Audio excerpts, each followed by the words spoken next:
ආයුබෝවන් අද මම කතා කරන්න බලාපොරොත්තු වෙන්නේ තොරතුරු තාක්ෂණ ක්ෂේත්‍රයේ ඉතාමත් වැදගත් මාතෘකාවක් වන රිස්ක් මැනේජ්මන්ට් හෙවත් අවදානම් කළමනාකරණය ගැනයි. ඕනෑම ව්‍යාපාරයකට හෝ පද්ධතියකට විවිධ අවදානම් තියෙන්න පුළුවන්. ඒ නිසා අපි මුලින්ම අවදානම් කළමනාකරණයේදී භාවිතා කරන මූලික භාෂාව සහ වචන the language of risk management තේරුම් ගැනීම ඉතාම වැදගත්. අද මම මේ ස්ලයිඩ් මාලාව හරහා සරලව පැහැදිලි කරන්නම් මේ ක්‍රියාවලිය සිදුවන්නේ කොහොමද කියලා. Security terminology. අද මම පැහැදිලි කරන්නේ සයිබර් ආරක්ෂණයේදී අපිට නිතරම හමුවන මූලික වචන කිහිපයක් ගැන. vulnerability. මුලින්ම vulnerability එකක් කියන්නේ පද්ධතියක තියෙන දුර්වලතාවයකට හෝ අඩුපාඩුවකට. මෙය ප්‍රහාරකයෙකුට ඇතුළු වීමට තිබෙන දොරටුවක් වගේ. threat. threat එකක් කියන්නේ ඒ දුර්වලතාවයෙන් ප්‍රයෝජන අරගෙන පද්ධතියට හානි කරන්න පුළුවන් බාහිර බලපෑමටයි. attack. අර තර්ජනය සැබෑ ලෙසම ක්‍රියාත්මක වීම අපි attack එකක් කියලා හඳුන්වනවා. ඒ කියන්නේ හිතාමතාම පද්ධතියකට ඇතුළු වී හානි කිරීමයි. risk. තර්ජනයක්, threat සහ දුර්වලතාවයක්, vulnerability යන දෙකම එකවර පවතින විට risk එකක් ඇති වෙනවා. මෙහිදී අපේ දත්තවලට හානියක් හෝ අලාභයක් වීමේ ඉඩකඩක් පවතිනවා. control. අවසාන වශයෙන් control එකක් කියන්නේ මේ අවදානම අඩු කරන්න අපි ගන්නා ආරක්ෂක පියවරයන්ටයි. මෙයට වැළැක්වීමේ ක්‍රම හෝ හඳුනා ගැනීමේ තාක්ෂණික ක්‍රම ඇතුළත් වෙන්න පුළුවන්. What is risk? අවදානම යනු කුමක්ද? දැන් අපි බලමු risk කියන වචනේ සැබෑ තේරුම මොකක්ද කියලා. අවදානම යනු සරලවම කිවහොත් අවදානම කියන්නේ අනතුරකට මුහුණ දීමට සිදුවන අවස්ථාවකටයි. මේ තොරතුරු තාක්ෂණයට IT පමණක් සීමා වූ දෙයක් නෙවෙයි. අපේ සාමාන්‍ය ජීවිතයේදී සහ ඕනෑම ව්‍යාපාරයකදී අවදානම් පවතිනවා. ගණනය කිරීම.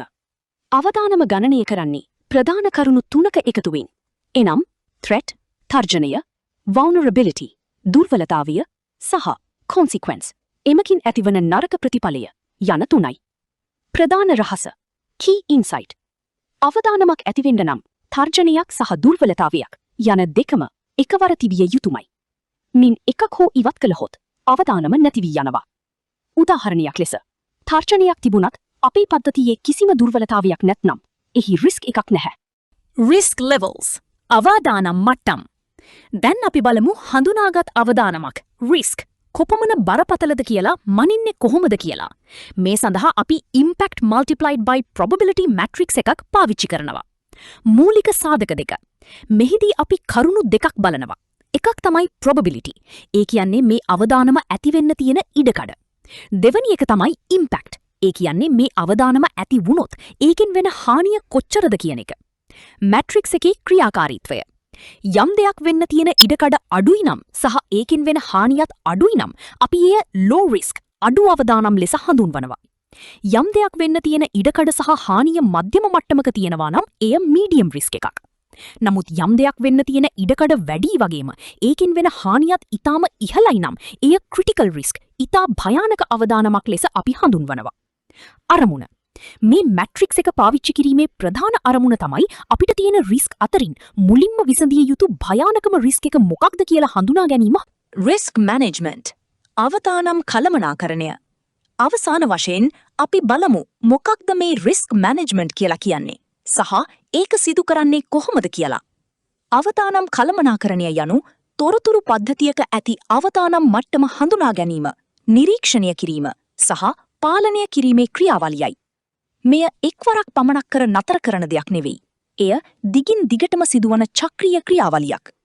මෙම ක්‍රියාවලියේ ප්‍රධාන පියවර 4ක් තියෙනවා. risk identification. අවදානම් හඳුනා ගැනීම. මෙහිදී අපි ආයතනයට බලපෑම් කළ හැකි සියලුම වත්කම්, assets, තර්ජන, threats සහ දුර්වලතාවයන්, vulnerabilities මොනවාද කියලා මුලින්ම හඳුනා ගන්නවා. risk analysis. හඳුනාගත් අවදානමක් ඇතිවීමට තියෙන ඉඩකඩ සහ එමගින් සිදුවන හානිය කොපමණද කියලා අපි මෙහිදී ගණනය කරනවා. risk evaluation. මෙහිදී අපි කලින් විශ්ලේෂණය කළ අවදානම් මට්ටම් අපට දරාගත හැකි මට්ටම් සමග සංසන්දනය කරලා මුලින්ම විසඳිය යුතු අවදානම් මොනවාද කියලා තෝරා ගන්නවා. select countermeasures. අවසාන පියවර විදියට අදාළ අවදානම් අවම කිරීමට අවශ්‍ය ආරක්ෂක පියවරයන් හෝ විසඳුම් අපි තෝරා ගන්නවා. මතක තබාගත යුතු වැදගත්ම දේ තමයි මේ පියවර 4 අවසන් වූ පසු නැවතත් මුල සිටම මිය පරීක්ෂා කළ යුතුයි. මොකද අලුත් තර්ජන ඕනෑම වෙලාවක ඇති වෙන්න පුළුවන්. risk assessment අවදානම් තක්සේරු කිරීම. දැන් අපි බලමු අවදානමක් තක්සේරු කරන්නේ කොහොමද කියලා. මේක තමයි මුළු risk management ක්‍රියාවලියේම හදවත. standard procedure සම්මත ක්‍රියාපටිපාටිය. අවදානම් තක්සේරු කිරීමේදී අපි ප්‍රධාන පියවර 5ක් අනුගමනය කරනවා. identify critical assets මුලින්ම ආයතනීය තියෙන වටිනාම වත්කම් උදාහරණේ දත්ත සේවාදායකයන් හඳුනා ගැනීම. identify security requirements ඉම වත්කම් ආරක්ෂා කිරීමට අවශ්‍ය වන නීතිමය සහ තාක්ෂණික අවශ්‍යතා මොනවාදයි බැලීම. identify threats and vulnerabilities ඒවාට ඇතිවිය හැකි තර්ජන සහ පවතින දුර්වලතා හඳුනා ගැනීම. conduct risk analysis එම තර්ජන නිසා ඇතිවිය හැකි හානිය විශ්ලේෂණය කිරීම.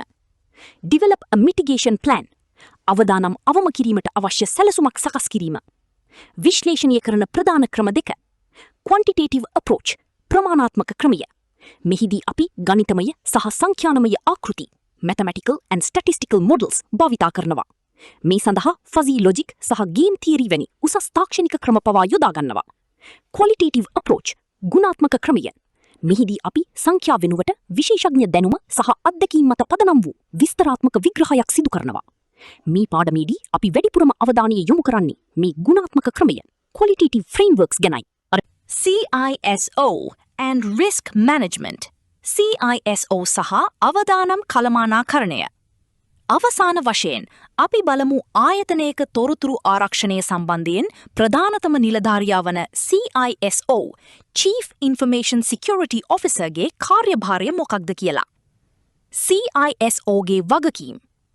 ඔහුගේ වගකීම් අතර ප්‍රධාන වශයෙන් අවදානම් කළමනාකරණය, risk management, නීතිමය අනුකූලතාවය, compliance, ලේඛනගත කිරීම, documentation සහ සේවකීන් දැනුවත් කිරීම, security awareness training වැනි කරුණු ඇතුළත් වෙනවා.